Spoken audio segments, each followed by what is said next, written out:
Good afternoon. Welcome to the very first meeting of the Oklahoma City Board of Adjustment for the year 2016.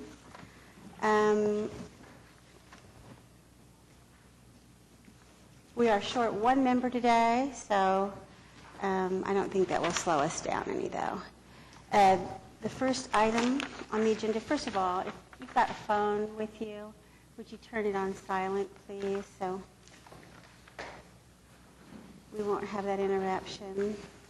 The first item on the agenda is the receipt of the minutes of the December 3rd meeting. I've got one correction that I need to make on this. Item number 7, case number 14148. I voted against that motion, so I just want to correct that for the record. Very well. Anything else? With that change, I'll move approval. I'll second. Please record your votes. And that carries, we assume. Does it? Oh, sorry. Okay. There you go. Oh. They are received. The next item on the agenda is the request by staff or applicants for requests or withdrawals or continuances. One today, item 14, case 14-137. The applicant has withdrawn that application. I'll make a motion that we withdraw case number, 14137. I'll second that. Please record your votes. And that is approved. Do we have any requests by the public for continuance or withdrawal? Hearing none, we'll proceed with the regular agenda. The first item on the public hearing portion of the agenda is the consent docket. Okay, and that is items 1, case number 14160, item 2, 14163, item 3, 14164, item 4, 14165, item 5, 14166, and item 6, 14167. Is there anyone here today who wishes to be heard on any of these items?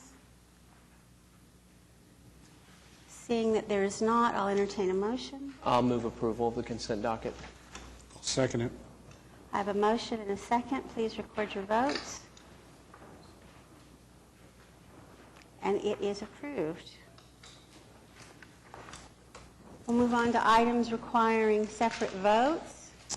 First item for public hearing is item 7, case 14053, request of Wayne McDoulet for a variance to the sign regulations located at 2323 Southwest 44th Street. Madam Chairman, members of the board, Dennis Box on behalf of the applicant. Pastor Miller is here, and this is a case that neither one of us were at the hearing. I was not involved at the time it came before the board. The board was not a full board when it made the decision, but the board recommended that denial of a sign that is 13 feet 2 inches. And this case is assigned to Judge Swinton. Judge Swinton thought it was a good case to come back before the board, and I think it is too. This case, when you look at it, is a situation where the church, and do you have a picture of the sign, Cynthia? If not, I've got pictures I can hand out. The church at this location is surrounded by C3.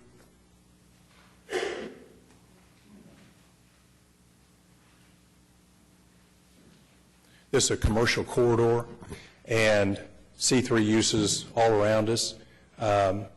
Tiki Taco, Easy Pawn, and Big Cash Pawn are our neighbors. They're all supportive.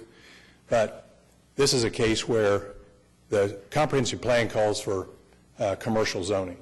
Commercial zoning would allow a 40-foot sign. I was not involved first in the case. We could probably go spend a lot of money, do a spud, and the spud would allow for a sign that was 5 feet 2 inches taller than the R1 code. C3 would be appropriate according to the comprehensive plan. But I think this board, vested with the jurisdiction it has, can approve this sign, which would be the process that we went through the Planning Commission, and what you see is what you get. We think this will be an appropriate sign. In fact, it'll probably be one of the smallest signs that you're going to see on 44th Street. It'll be one of the nicest signs.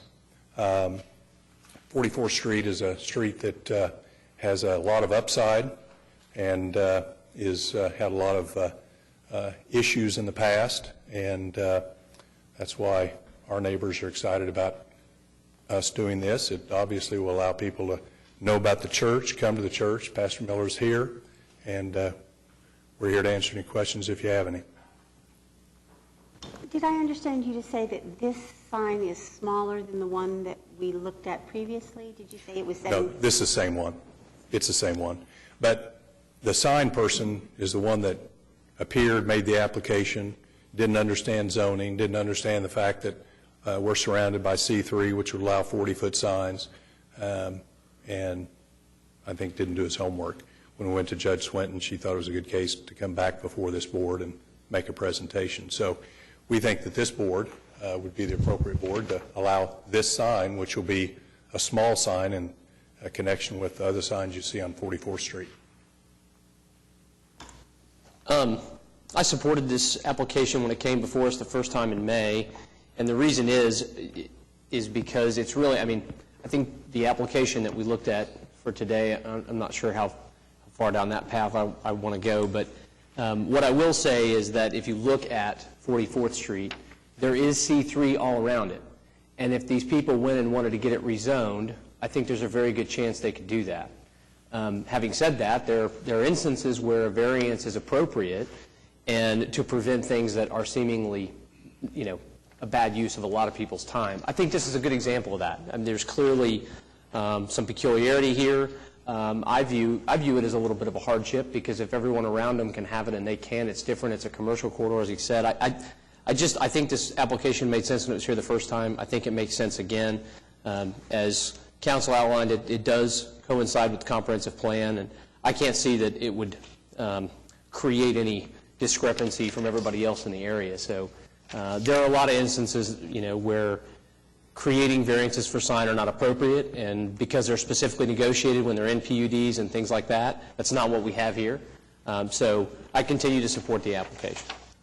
I also took a view of 44th Street, and I certainly think it comports with the surrounding area. Also, it is a church, and it is announcing the church, and I think it's a very tasteful-looking sign, and would definitely improve the street area, and I don't oppose the size change, so I would support it. Thank you. Is there anybody else who wants to be heard on this matter? I am not in support of this application, personally. I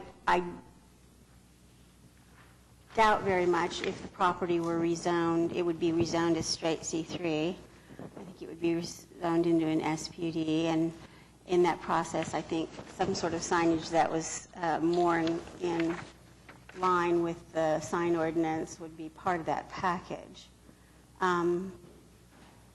It's true that there are properties around it that are zone C3, but there is not a lot of sign competition. In fact, other than the taco sign next door, visually there's really not any competition in this area, and so the idea of it needing an oversized sign just is not convincing to me.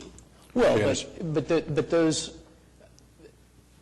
shopping center next door that doesn't have signage, by permit, right, it could go pull a permit, and it could build a sign that was in line with the amount of frontage, right, in its zoning, so it could conceivably build a pretty large sign just by going and pulling a permit.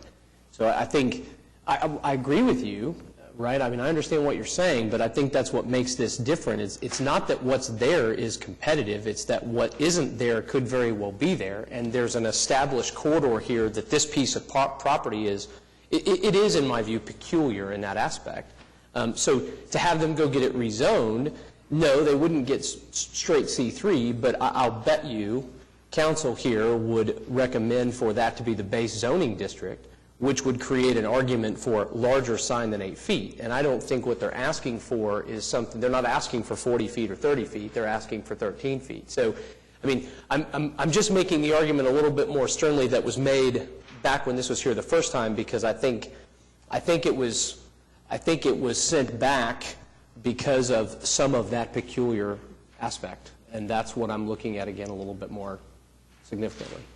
And Janice, you and I have not agreed on much on signs, although we agree on a lot of other things. But if we did bring it under zoning, let's assume you're right and we couldn't get a 40-foot sign, we'd probably be talking about 20 feet signs or 15 feet signs, and we're only at 13 feet 2 inches. So I think the reasonable nature of the request maybe puts it in the same category as if you did go zone it.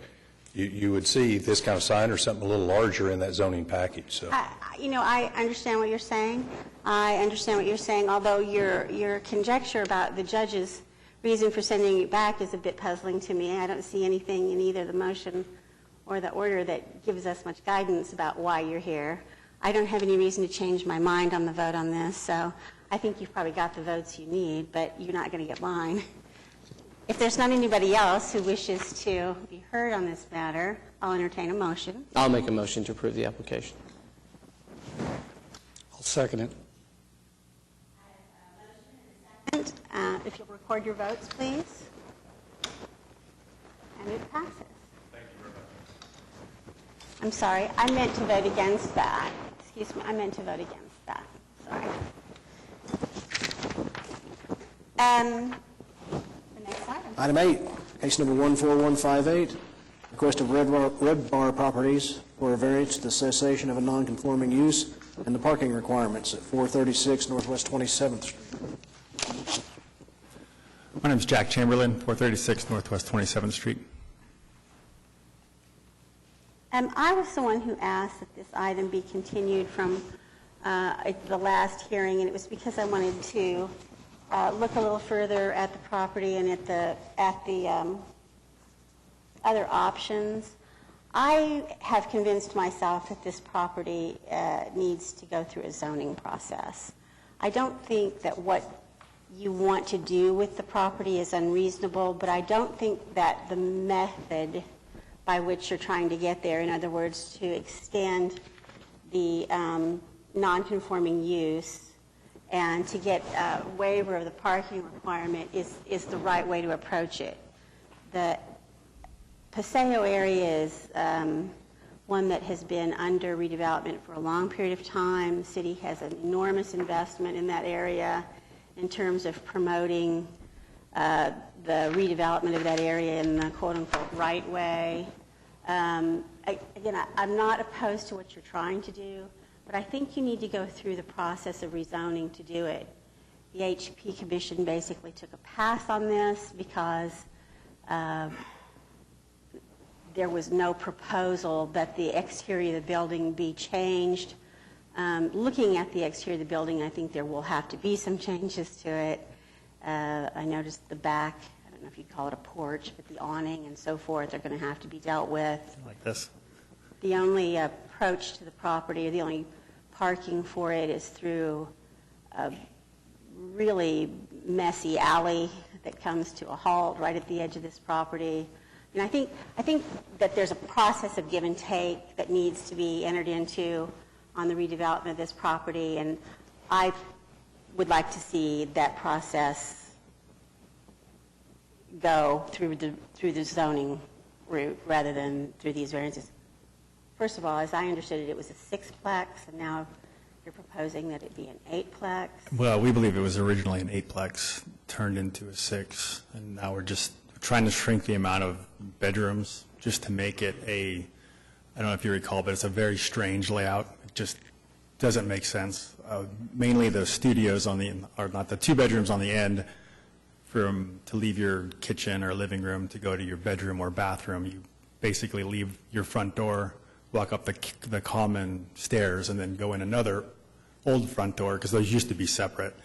And that's how you would access your upstairs. So, I mean, we're eventually going to make them nice and rent them out, and if that's just really strange to sell to a renter like yeah, go upstairs, go I out. get that. Yeah. And as I say, I'm not opposed to where you're trying to get. I just don't think you're on the right path to get there. We're just here, this is where the city directed us to go next. I mean, at this point, I'm not sure of all the details, but we'll probably, if it passes, we'll make it an 8. If it doesn't pass, we'll just leave it as is, as a 6, depending on the rules that I don't know about. But we'll probably just leave it as is and kind of do a funky layout. I mean, it's been, I don't think you can leave it as is if you've lost your non-conforming status. okay. Because So then it's you have to zoned go R2. through. Because it was So- empty for 2 years, is that the thing? Is that why we lose that? I believe that is the time frame involved. 2 years. Okay.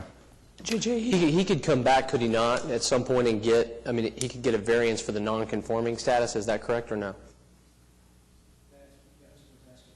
Well, right, but I'm saying if he were to decide to proceed, because I agree with Janice on this one. I think there is a process for it, and as I look at your argument, there's nothing in your application that I don't agree with necessarily, but I think there is a better process for it, and I think this property's issue is that it is zoned R2, it was non-conforming, and then it fell out of its non-conforming status, and so, but now you want to change that from what it was, and so I think that's where things get pretty dicey for you.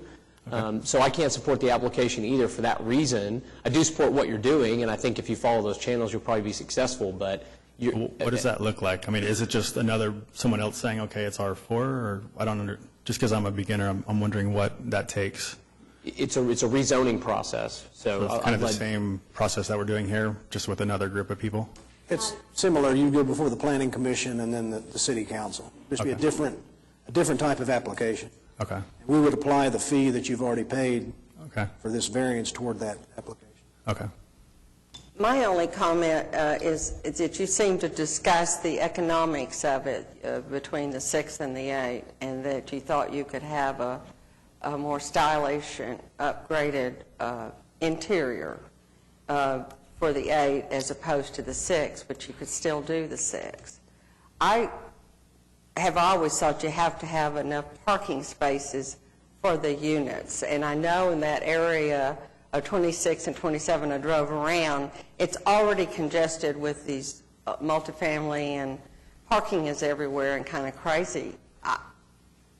I'm not saying, my particular point of view is if it had been amended to a 6, I might have been able to support that and not the 8, but I'm just putting that forward, and I defer to my colleagues here as to what the appropriate, I'll confer with what they want, but I just do think your 8 was unrealistic. Well, I don't think there's any convincing you guys at this point, but the point was, if it's as a 6 as is right now, that's 12 bedrooms.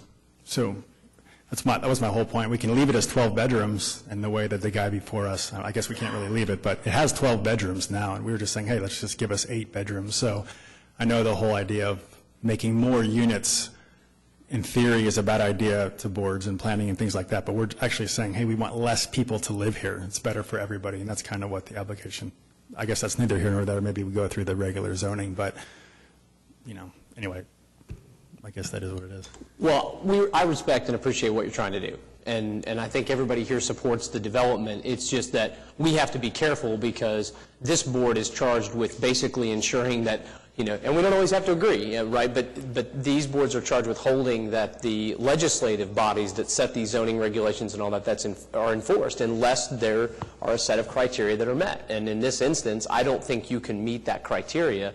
And that's the issue that you have by coming to get a variance as opposed to going through the rezoning process, which is legislative in nature. They can do what they think is in the best interests of this area of the city. And so just to explain that to you, that's kind of where we're coming from, okay? It's not, again, we support it. I understand it. I would love to see this area continue to grow. I think everybody would. But with that, unless someone has some objection, I'll make a motion to deny the application. Let me just ask, is there anybody else who wants to be heard on this item? If not, I'll entertain a motion. I'll make a motion to deny the application. I'll second it.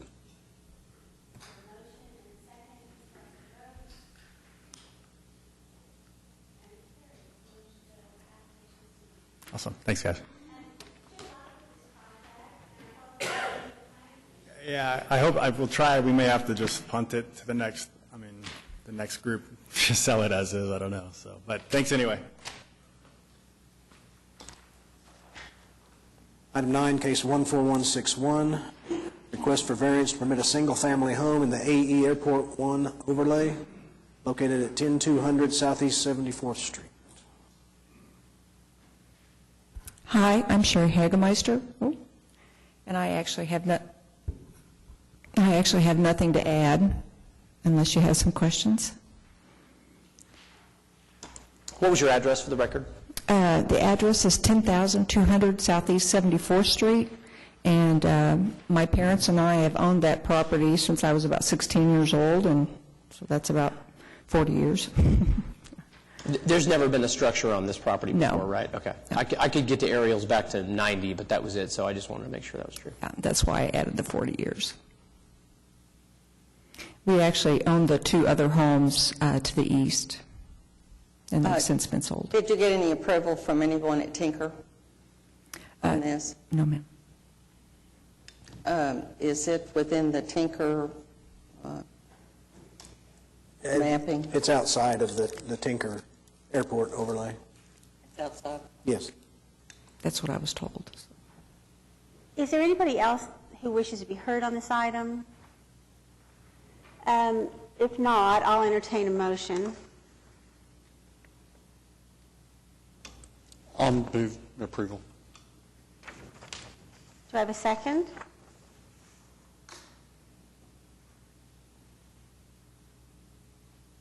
No. Failing a second, I guess the motion fails. Do I have a motion the other way? I will second the motion. Here's the issue. I'm going to raise this point again because I did some research on this. We've seen a number of these cases, and I'm starting to get I'm getting less and less comfortable with them every time we see them. There are two issues. One is that the city has an AE1 overlay. That's a zoning issue from the city. The other issue is that Tinker has outlined what is called ACUS, which is basically an accident zone potential area.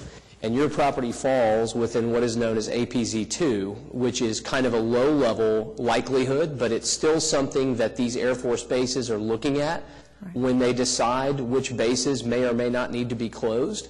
And we're not facing that circumstance now, but every time things happen that they build within these zones, it is just increasing the likelihood that that comes up if and when these bases ever start looking for the fact that they have to close because they don't have room for expansion or they're not sure they can get other fleets of planes in here. And so because I'm not smart enough to know what the difference is going to be, I've gotten very nervous about these cases. So it's very difficult when you approve one across the street. And from an AE1 standpoint, which is what we're looking at, I don't have any objection to it. My objection is that we're operating within multiple levels of government here, and I'm not sure that I'm qualified to do that. Yeah, and I can appreciate that. And if I was asking for more than an acre, I would probably be very concerned. The next guy's going to remind me that I gave somebody else an acre. And I'm sorry. Yeah. Yeah. That's true, although I was reminded by the staff report that this is the last of these on the south side of 74th Street. We are outside of the overlay. I really think that at this level, the intent of the overlay is more to make sure, how to put this, that people know what they're getting into.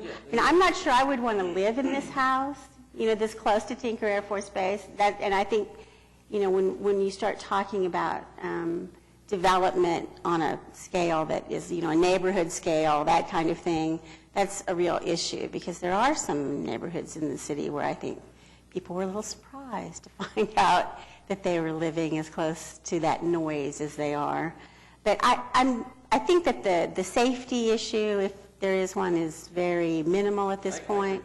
So I'll second the motion to approve it. I have a motion and a second to approve. Please record your votes. Thank you very much. Item 10, case 14162, Express Properties for a variance to the requirement to provide landscaping at the base of a sign located at 4810 Northwest 39th Street. Madam Chairperson, members of the board, my name is Sean Nelson. I'm counsel for Express Properties. At issue here is actually the physical limitations regarding the sign itself. The sign is, from my understanding, has passed inspection, has already been approved. We're tied up on this provision that it has to have within a certain radius, within a 10-foot radius of the sign itself, 155 landscaping points. And from a physics standpoint, that is actually impossible. We've proposed alternative plans to limit the landscaping around the side as far as raised flower beds in an effort to comply with the intent of the landscaping requirements, but those have been refused as well.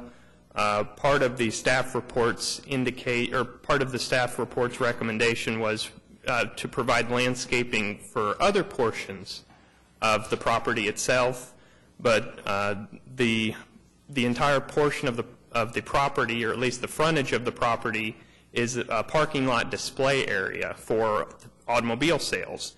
And so under 5911-250, it is specifically exempt from landscaping requirements as to the rest of the property.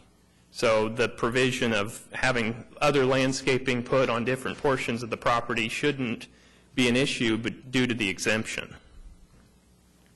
So at this point in time, we'd move just to grant the variance, or request to grant the variance for, keeping the landscaping, as unfortunately there is none at this point, so we'd like to continue with that. I'm not sure I followed your argument with respect to the fact that the rest of the property is exempt, therefore you should be granted your variance. I went by and looked at this property. It seems to be, a poster child for why we have the ordinance. It's a sea of asphalt, and I think, it surely is possible to find a way to build up enough area around the base of the sign to install the landscaping you need to comply with the ordinance. I have not seen anything that convinces me that it's inappropriate or impossible. With respect, the close proximity to the main thoroughfare of I-30 or of Northwest 39th Street, between the sign itself and the curb or the easement is only 25 feet. And so the 155 points within 10 feet of the sign would have to be large caliper trees, which we've had landscaping, and we've got sign and landscaping individuals who have prepared to the best of their ability an attempt to create some type of landscaping around that area. But to the extent of 155 points is actually it's physically impossible. We'd be more than willing to entertain or have the court grant, or the board rather, grant our prior recommendation of a raised flower bed with some more appropriate shrubs or flowers, but the large caliper trees and the points that the city is attempting to get to is physically impossible. Have you proposed, in the staff report, it talks about the applicant should propose alternatives to the sign landscaping? We have, and those were denied. And have you proposed something? We did propose as part, before we filed for the variance, my client proposed a limited landscaping, which would be basically the maximum number of plants that they would be able to fit around that sign, and it was still denied. I'll have to ask staff for some input on this.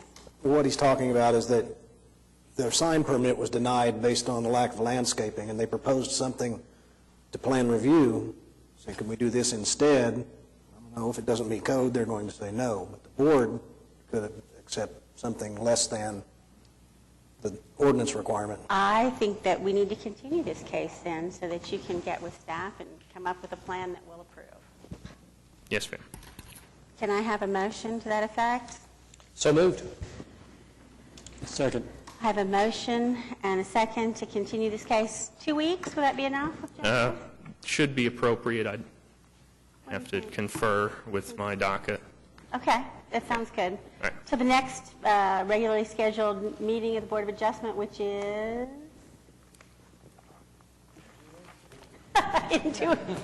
in 2 weeks. 21st of January. Please record your votes. And that motion carries. We'll see you in 2 weeks. With respect, you give me a second to make sure I don't have a conflict. The 21st makes it seem like We'll be glad to give you a month if you'd rather have that.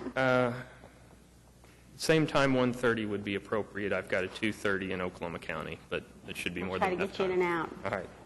Thank you. Item 11, case 14169, request of Johnson & Associates for a variance to the sidewalk requirement at 4105 West Memorial Road. Good afternoon, Tim Johnson with Johnson & Associates.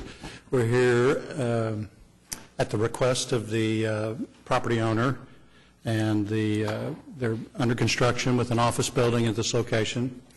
The request, I know, is not a popular one. We're on the north side of the turnpike along the westbound frontage road. What this map shows, it's a little hard to see because there's very little red, but these little red marks are the only sidewalks that are built in 3 miles along the north side. I know the staff report talked about getting these apartments, allowing them to walk to the commercial. It really doesn't get them to the commercial. It gets them to a service drive on the far west side, and then there's a detention pond. Our side has some issues with regard to the actual lay of the land. There's this large creek that comes through the property. Our property slopes considerably towards the creek, and we are some 3 feet below, or our plan is to be 3 feet below the right-of-way level adjacent to the curb on the frontage road.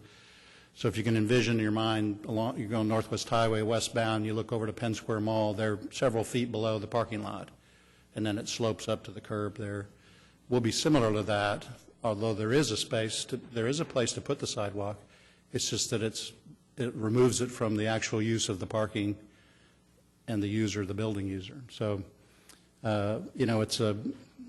it's kind of a bridge to nowhere. You can see that most of this property has been developed already and over the last 20 years.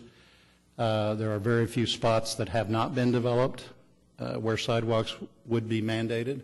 The few that have been put in recently, it was cheaper to put the sidewalk in than to come before this board. So I know our request is not a popular one, but it's really not a safe situation. In dealing with the Turnpike Authority on the Chisholm Creek property that's being developed at Western on the south side, the Turnpike Authority really doesn't support putting pedestrians on their frontage road. And although we did agree to a sidewalk there, we were able in that case to pull it way back from the frontage road, some 25 feet. This site does not have that flexibility. So that's our request. I had a question on the unfavorable. It appears that you all agreed to a condition to provide a sidewalk in 2014. Can you discuss that, please? Yes, I will. At the time that we zoned this property, we had not designed any of the property. We had not placed the building on the property, had not done the topo survey that's needed to grade the property, the flood study to establish the finished floor and those kinds of things. So once the property was zoned, which is common practice that we agree to sidewalks on zoning cases, it was determined that we really had to lower that parking lot to get it to fit with the building finished floor that was proposed. So I'm sorry I don't have a site plan that shows the building. The building is about the middle between our property line on the south and the creek to the north, the blue line. There's a very large swath of undevelopable property. This whole eastern third is undevelopable because of the floodplain, floodway in that area. So we're pushed into this corner. You can see that little white thing is the building. So there is no place that you could put a sidewalk? Because I thought they were wanting to have opportunities for the apartment dwellers to be able to cross over the property to get to the other property. That was one of the staff's comments. As you can see by the image up that's shown there, if we put our sidewalk in, the apartment complex does not have a sidewalk, so they'd walk through their development somehow to get to the sidewalk we'd have on our frontage, and then it would take them to a service drive on the west side of the commercial center. So it would be, they'd have to walk down about 1,000 feet of service drive to get to the first retail space once they got that far. So it's really not a conducive to a pedestrian walkway. It's not really what we have in our minds when we think about the improvements we're doing on our section line roads. So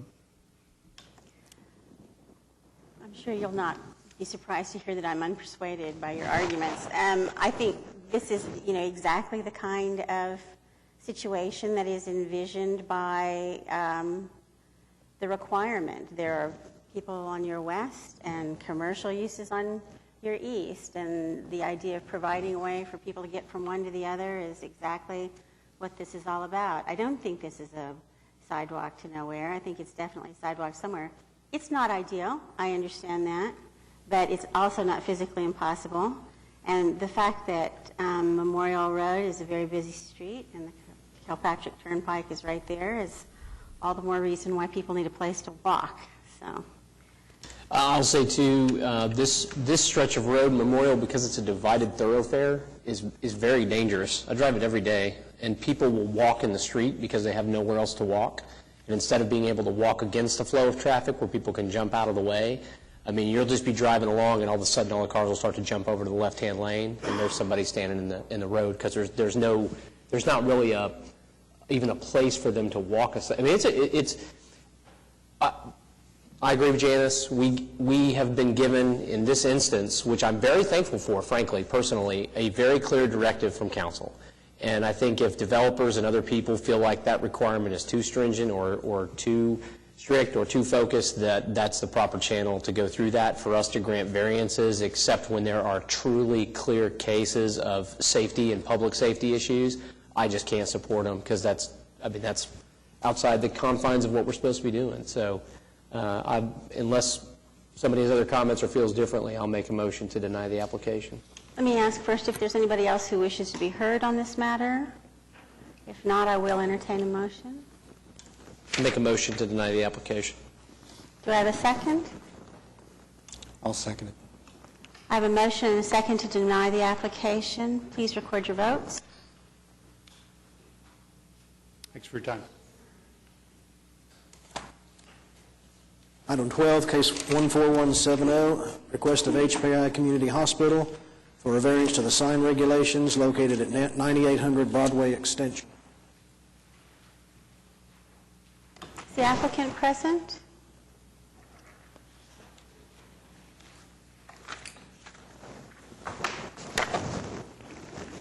Sorry, you caught me sleeping. I'm Rick Brown. I'm here representing HPI, the applicant and the owner of Community Hospital. Basically what we're asking for is a couple of exceptions to the signage ordinance. As a little bit of background, this project is it's a multi-use complex that is an outpatient hospital, it's an inpatient hospital, and it's also a physician's building where we have OSSO, which is sports medicine doctors, and Optimal Health, which is a women's clinic. We have over 100,000 square feet. The lot's long and linear and goes back a fair amount. It fronts Broadway Extension. One of the variances that we're asking for is on monument signage. The monument signs out there, I think it's 8-foot maximum height limit. As you can see, our monument sign is 14 feet tall. Primarily, that has to do with, a lot of that has to do with the Oklahoma State Health Department's requirements that we have certain things listed. The emergency room, we have to have directional signage. It's not just the sign that actually signifies what the project is, which is the HPI Community Hospital Complex. It also has an imaging center along with the physician's office. So there's a lot going on here. The typical O2 occupancy or the typical O2 zoning category where we're at stipulates that we can have X amount of signage, which is very low in this instance.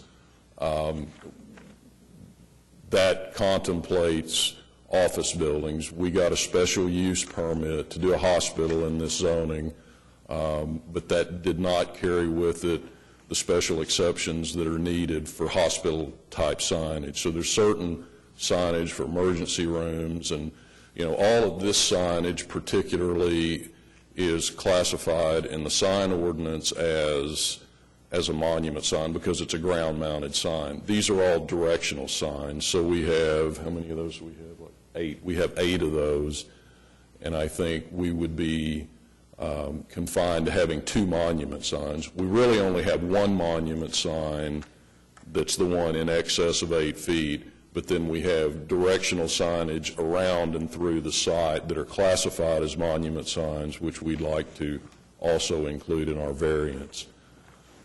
The other component of the variance is directly related to the multi-use component of the project, and that is that we have building signage that denotes the hospital and the medplex, but also has signage that indicates the imaging center and the sports medicine doc and the women's center, Optimal Health. So we feel like it's reasonable to ask for those things because it is, the nature of it is a hospital and a multi-use building and not just the typical O2 complex. And the monument sign itself being 14 feet, the justification for that, number one, it has to have X amount of signage on it to serve as an indicator for emergency and that sort of thing. But we're also sitting about 8 feet lower than the Broadway extension at that point. So, at 8 feet tall, we'd be just about eye level with the Broadway extension. So because the grade of the building goes down so severely, just to make it visible at all, the 14 feet we feel like is reasonable. We're actually asking, I think, the variance, here we go, that's the main sign. This sign is that part of the variance, or is that one we've already approved? Yeah, that sign has already been permitted and is in fabrication. The variance we're asking for would be the physician signage, which would be just to the right of that. Yeah, that's one of them, and then those 2 signs on the front of the building. So you can see what the sizes of the signs are going to be, and I think it's all nice signage and also consistent with the signage along the Broadway extension within that zoning category. So that's the request, and certainly I can answer any questions or concerns that you have about this.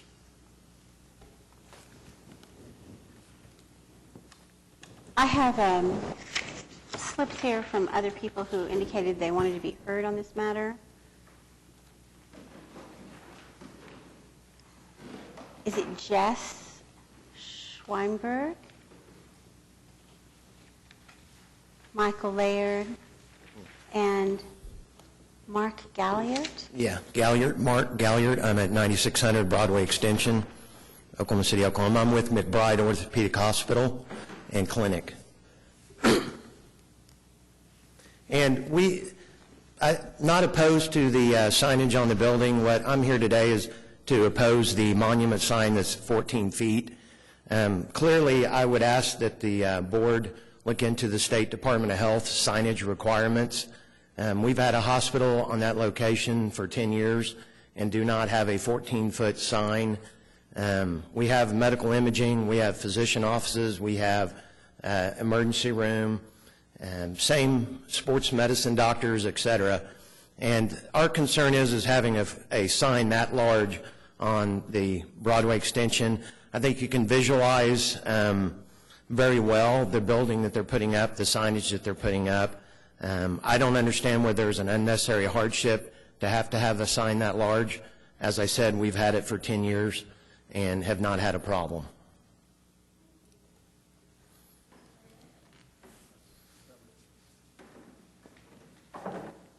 If I could add, just if Mr. Galliard, I would also bring to your attention that they also got a sign variance next door to us. So when they were doing their signage, they also received a variance. So you didn't include that. The thing that the unnecessary hardship really is about as I said, the height of the sign relative to the Broadway extension. It doesn't. I mean, you know, they're up the hill from us, so they're actually higher than the Broadway extension. We're actually 8 feet lower than the Broadway extension. So the relative height of the sign in our as relative height goes is actually lower than the sign that they're talking about, even though from the ground level it's higher. So you know, it's, as you can see, I mean, if we were putting up a sign like they have on the other side of the highway, which are pylon signs essentially that are 30 feet tall, it's one thing, but this is a 14-foot monument sign with stone and aluminum panels. I mean, this is a very nice sign. So anyway, that's all I have. Is there anybody else who'd like to be heard? Yeah, I just would argue that drive by it.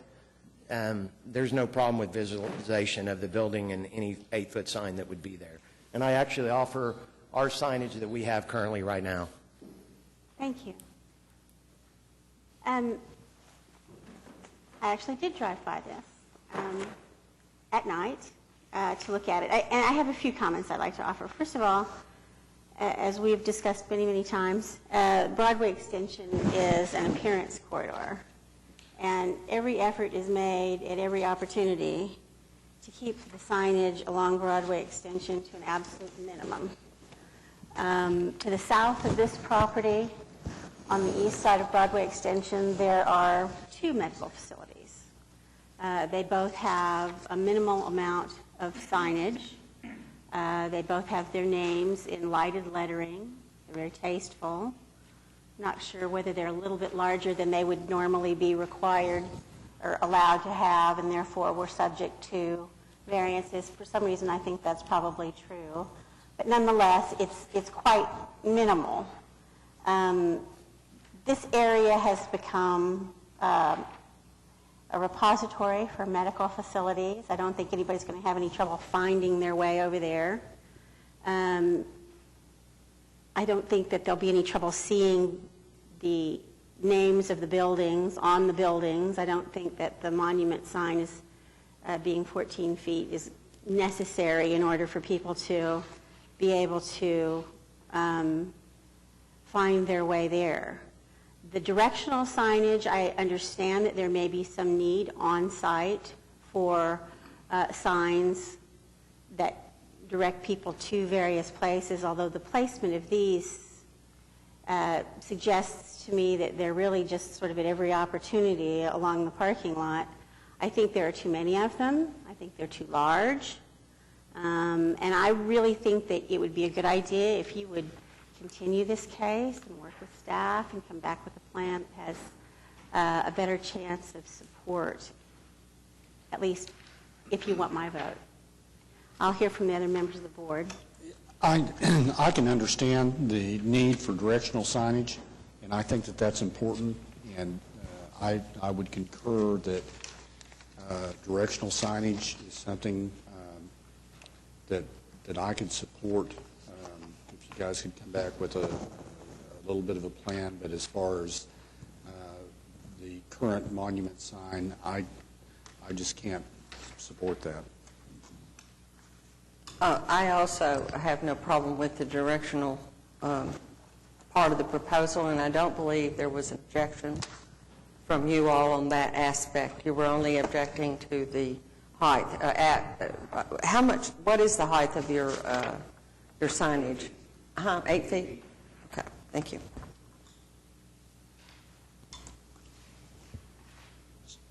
Are you guys opposed to a continuance on this application? What if they had no opposition to the building signage, the amount of building signage that we're asking for I'm sorry, would you actually mind coming up to the microphone? No, I mean, just, we need to have that in the... I'm sorry. There you go. Mark didn't have any problem with the building signage as we've proposed it. We feel like that's an important component to what we're asking for. The directional signage, we do feel like is important to direct people to different places around the deal. If we said we would lower the monument sign to 8 feet and then be able to do the directional and the building signage as proposed, and they would support that as they've indicated, would that be acceptable? I would not support 6 feet tall directional signs. I think that's way too large. The directional signs on most hospital sites are not 6 feet tall. Some of them are larger than that, Janice. So I would rather see those more in keeping with what we consider directional signs to be, which is about 3 or 4 feet tall. The number of them I'm not so troubled by. The number of signs on the front of the building I'm not crazy about, but, you know, I am less opposed to. Okay. So what would you be comfortable with? Would you be comfortable with saying we would not have a directional sign that exceeds, I mean, you know, all we're trying to do is get large. I mean, just not, it's not an overall size piece that we're trying to do. The effort is to, and again, you have to see the kind of signage that we're talking about. I mean, this is an aluminum sign with letters around. Yeah, but this is not a real estate yard sign. It's not a question of aesthetics, though. That's not the issue. It's the issue of the size, and the further you get away from what you're provided by ordinance, the harder it is for us to navigate those waters, and the more frustrating it is for other people, neighbors, members of this board, to try and create a variance for such an excessive step away from what's allowed. I mean, I sympathize. We've heard this argument frequently from people about O2 in particular and building signage and all that. I think you're hearing that that's not an issue. I mean, at least that's not what's holding you up. But it's the size of the directional signage and it's the size of the monument signage. It's got nothing to do with your aesthetics. I'm sure it's beautiful. What would you be comfortable with in terms of size limitation on the directional signs? I personally would be comfortable with you taking continuance and working that out with staff. I don't think we're going to negotiate that with you around the horseshoe here today. I concur with the Chair's recommendation that this matter be continued. Could we approve the building signage so we could? We're trying to get a hospital open is basically what the issue is right now, and so, you know, I mean, we've already got the emergency sign is already approved. The main community hospital sign is already approved and being fabricated. If we would we have to separate it, go back and separate another variance request to do just the directional signage and the monument sign? If we could get just the building component approved at this point, or do we need to go back and just redo the whole thing for you? I'm just from a logistics standpoint. We're willing to do it. I'm just looking at the time. They could approve any part of your request and continue the rest to the next meeting. If we could approve the building portion of it and then come back to you with the other part as a second request, we would do that. Well, then let's talk about the building portion of the sign. How much larger is it than ordinance would allow? Well, the part of the problem is that it's dictated based on the width of the site, and we've got a very narrow site, but it's very deep. So I think our total is like 100 square feet, and we've got 294 is what we calculate. They're allowed 95, and they're requesting 328. Yeah, that's a little bit off. I think that's what we had originally, but I think it ends up being 290 something. Sorry, Troy Downing, RBA also. The 320, I think what you said, that also includes the signage on the back of the building for the emergency room sign. And I'm sorry, say that again? Excuse me. That total includes the emergency room sign on the back of the building. The one you see up on the board right there. That was the total that when the permit was denied, They used that whole total. We have already got a permit for part of these signs, the 8-foot sign, which would be number 8, I believe, in this. I don't see if you could go back. The portion that says community hospital across the front? That sign, then the next one back.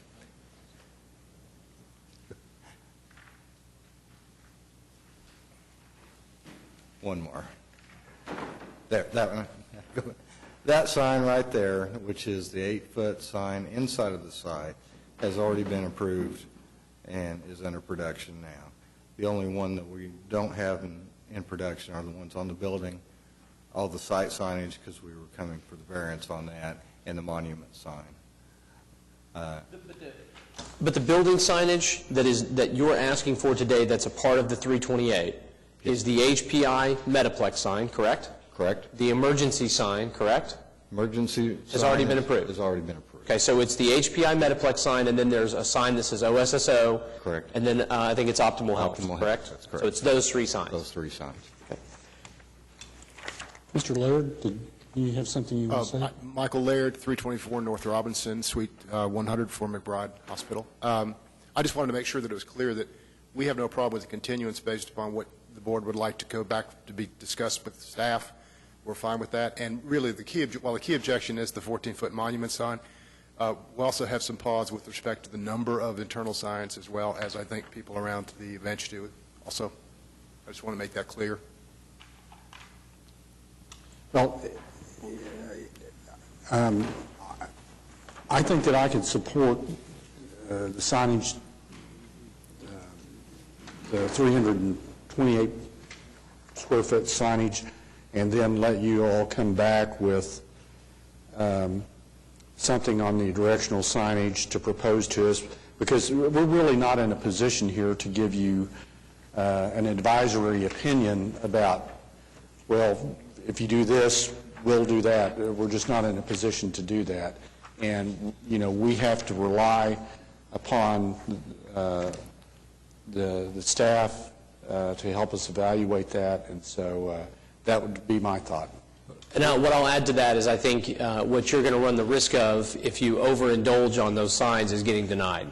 And I think the continuance request is a great opportunity for you guys to revisit what's needed. It's clear you're going to have people reviewing those aspects of your development. I am in agreement with Mr. Donaldson that I can support that under just for the board members, I just went through here and did the math, the 328. The only one that's larger than the 95 square foot requirement would be the HPI Metaplex sign. It's technically larger than 95 square feet on its own. So if they were just applying for one sign, that one is actually larger than what would be allowed. The other 2 are within the requirements. And again, right, wrong, indifferent, we see these things all the time. I think it's very reasonable to expect people who are occupying 100,000 square foot buildings to need more than one building fascia sign. So I'm going to support that aspect of the application if we can bifurcate this, and then respectfully advise you to go back and figure out exactly what you need for wayfindings and all that. I think you have some support there, but I think we need to know that we're not setting ourselves up for you guys to be the example of why everybody needs 8-foot directional signage. My understanding is the only thing we have left on the table really is the wayfinding signs and the height of the wayfinding signs, if I'm not mistaken. We're in agreement there. And the monument sign. But if we were to go to 4 foot, which is consistent with what everything has been done around our site and what variances have been approved with a number of signs, and no, we're just recapping. We're getting the building signage. I mean, the building signage would be the request. We'll come back and take a look at the directional signage with the board, and the last issue would be the height of the monument sign and whether we just agree to reduce that to the 8 feet that's already allowable or come back and redesign it. I think we'd just prefer to say we'll do that at 8 feet and make that a part of the approval today if we could, and then come back and look at the directional signage with more detail with staff. Okay. Anybody else have any Any other members have comments here? I'm going to take a stab at a motion if there's not. Well, I guess my position, I understand the building signage. I'm just a little bit apprehensive about approving something. It seems like 2 weeks to come back with to bifurcate this process, to come back and say, okay, this is going to be our new monument sign, and this is going to be our directional signage. I think I would just feel, me personally, would feel a little bit better about being able to see what the proposal is, as opposed to us trying to, despite how well my colleague here can articulate a motion, I just think that it would be a little bit cleaner and better if we have that come back. That's just my position. The monument sign, is that what With the monument sign? Well, actually, though, if you deny the request to do it at 14 feet, we can do it at 8 feet without a variance. So you know, in thinking about it, we wouldn't need a variance to do the 8-foot sign. So if we decide to do that, we really wouldn't need it. So are you saying that you're removing that from your application? We will remove that from the application, and so all we're asking for the variance is for the building signage alone today, and we will agree to come back and meet with city staff about all the directional signage within the property. Kevin, I was trying, On the 14-foot that we're objecting to, if you put it to 8, you still have to have it approved, do you not? Well, we have to get a signage permit, but it's Yeah. within the scope Yeah. of what's allowed. It's not a variance. I'm trying to be sensitive to the comment that you made. I respect this too, because I've been there. You have deadlines, is what your concern is on the building signage. Is that correct? Correct. And that's the reason why I'm willing to bifurcate. I don't want to hold them up. 2 weeks may not sound like a lot of time, but it can be if you're trying to get something finished. I'm just trying to be respectful of that. Oh, I'm totally fine with the building signage. Okay. I mean, my only issue was if we were going to talk about the monument and we were going to talk about the directional signage, I would rather them come back with something in writing that staff has had the opportunity to look at. So with their agreement to remove it, then I'm fine. Okay, for the record, I am not totally fine with the building signage. It is in excess of 3 times what they would be permitted to put up there. That's more than the signage that we have granted by way of variances to any of the other buildings along this portion of Broadway Extension. So I don't have a problem with bifurcating the vote, but I'm not trading that for my approval. So. Well, I understand that. I think my point on this, we saw this very recently at a similar property on Broadway that did not have building signage, and they came in and wanted multiple variances. They were getting like variance credits to apply toward their building, and we said, well, we understand, but come back when you have a need for that signage. And so if OSSO and Optimal Health and HPI all came in for this property being what it is, the size that it is, the complex, et cetera, and asked for those individual variances, I'm not saying they pass, but that's the way that I'm looking at it in terms of my support. Now, he probably won't like the fact that if I make a motion to approve it, it will be conditioned on the HPI Healthplex sign being within the 95 square foot requirement instead of the 128.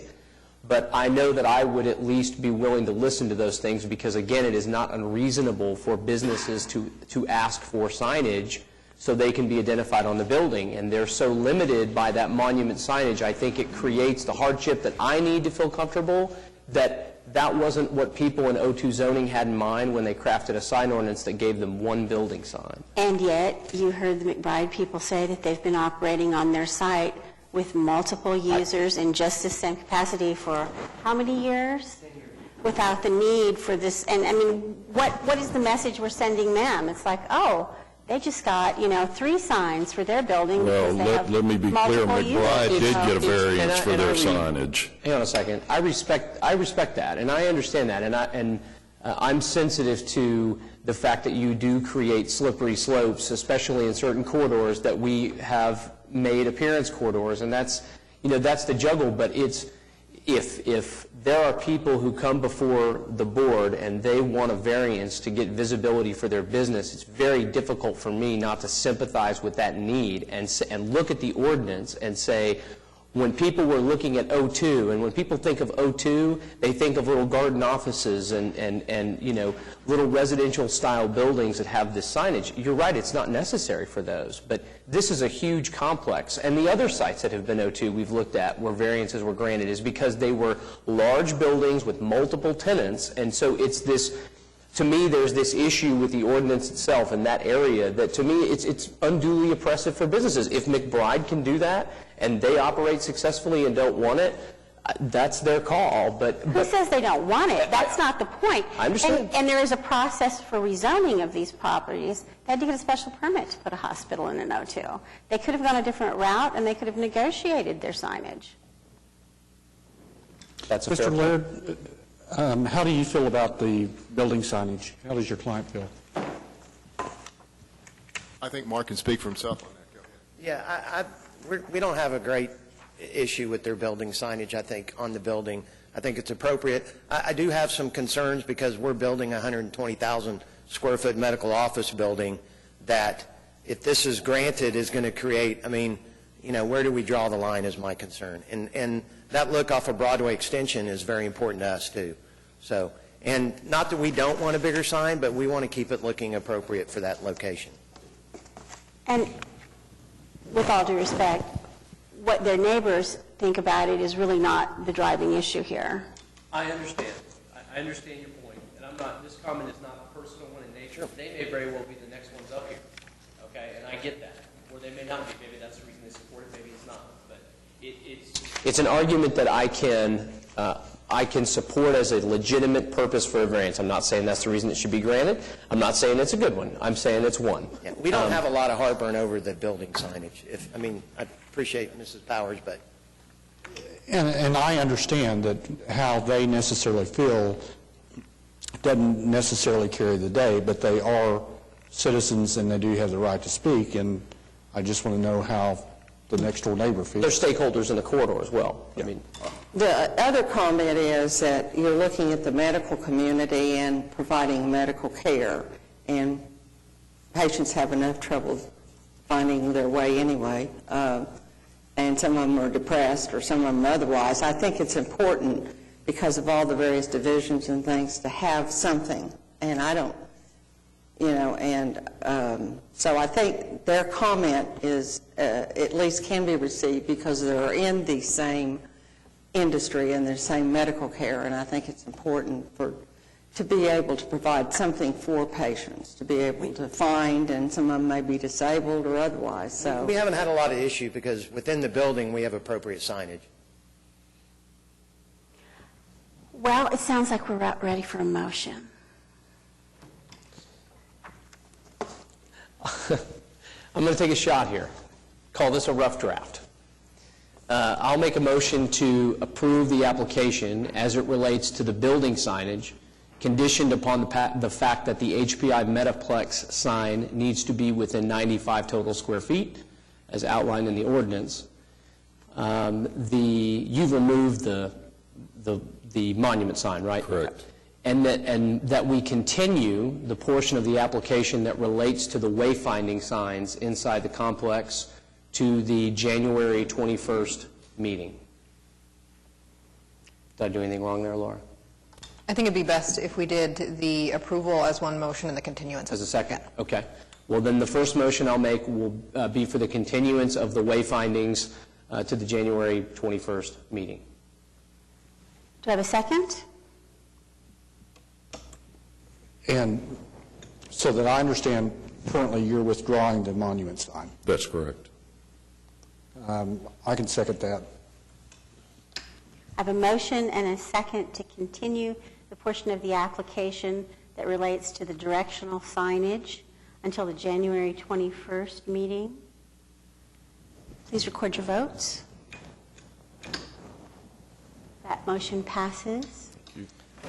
I'll make a motion to approve the portion of the application relating to the building signage, conditioned upon the fact that the HPI Metaplex sign be limited to 95 total square feet. I'll second that. I have a motion and a second to approve the portion of the application relating to the signage for the building face itself. Please record your votes.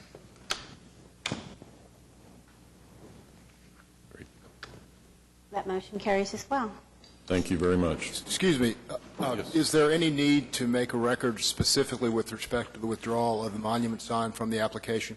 Is that something that should be dealt with by motion? Say that one more time. The withdrawal of the monument sign, 14-foot monument sign from the application. That's probably a good point. Should that be done by motion? Laura? We can address that by motion. It's not entirely necessary since it wasn't I'll included defer to you, I just wanted to bring it up. since it wasn't approved. Right. And it also wasn't continued. But I suppose for clarity's sake, we could. I'll make a motion that we withdraw the monument portion, the monument sign from the application. I'll second that. I have a motion and a second to withdraw the monument sign from the application. Please record your votes. And that motion Thank carries. you. Thank you very much. Appreciate it.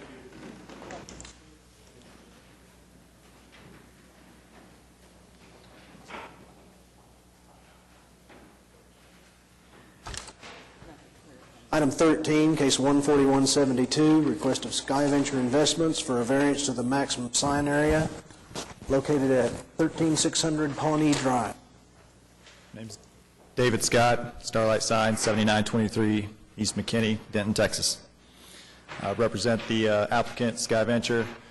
And as you can see, we've received approval on 5 signs. We're requesting a variance for the east facade of the building to add 1 additional sign that is 69 square feet. This is important to the applicant as it's the only signage that would be facing westbound motorists on the turnpike. And given the unique architectural of this building, no other signage westbound can be seen until you pass the facility. And we feel that it's it is a reduced amount of signage that typically goes on that elevation of the building. We're trying to stay consistent with their brand standards and their imaging for this prototypical tunnel that they do across the United States. So be happy to answer any questions or any concerns that you may have on that sign. You said all signs except for this one have already been approved? Yes. I went out and looked also at this site in the evening time. First of all, passing this site from east to west, even if this sign were approved, it would not be visible in time to affect exit onto Western. But even if it did, you would not be able to get to this site that way. The only way you can get to this site is from Penn. So you will have passed it, and you will have seen the other 5 signs that are on the building. I have to say that the statement in the staff report I find persuasive that the amount of wall signage permitted by the code, along with the permitted freestanding sign, appears to permit adequate signage for the property. So I will not Stop staring at me, Janice. Stop staring at me, Janice. I will not be able to support this application. Just to be clear, we have not applied for any freestanding signage. Great. So I don't know what freestanding signage has been approved for it, but her comment is that is this property, I didn't look, is this a PUD? This is a PUD, it is a right? PUD, yes. So I'm assuming that within the PUD, you're probably entitled by the rights of the rights of that PUD to obtain a freestanding sign. we are entitled, but I don't think we have adequate setback or location for a freestanding sign. Yeah. Is there anyone here to speak on this application? Is there? Apparently not. Any other comments from board members? I'll make a motion to deny the application. Do I have a second? I'll second it. I have a motion and a second to deny the application. Please record your vote. And it is denied. We wish you great luck with your business, however. Apparently not. I don't think you're going to have any trouble with people finding their way to you. So what's left on the agenda? I'm sorry, I've folded mine in here already. Are there comments from board members, or? Thank you. I just want to thank the city staff put on a training for boards and commissions back last month before the holidays. Went to that and thought it was really well done. I appreciate them doing it. It was a good refresher. In fact, I thought of that today when I was trying to figure out how to craft a motion that we're just going to split into three things. So I appreciate them doing that very much. Anybody else? Well, okay, we're off on a brand new year, you all. I'm glad to be in it with you. Municipal counselor? Okay. Then I will entertain, we still have a citizen. I feel like I've missed some communication somewhere. I apologize, but I was sitting quietly. My name is Mark McFarland. I'm with Stellar Construction, and I'm not sure if our application was... You were on the consent docket. And I don't know what that is. So Yeah, no, I'm so sorry. No, this has been a fascinating afternoon for me, really. Yeah, the motion... You were So I'm good to go. So Yeah. my process from here is... Well, we've already built the house. We ended up a little over the top. CO. Okay. Okay, so at some point I'll go back to the city and get that paperwork, or is that... Oh, it'll get mailed? Okay. Thank you so much. You have a great afternoon, all of you. So sorry. No, really, it's been entertaining. Oh, we aim to please.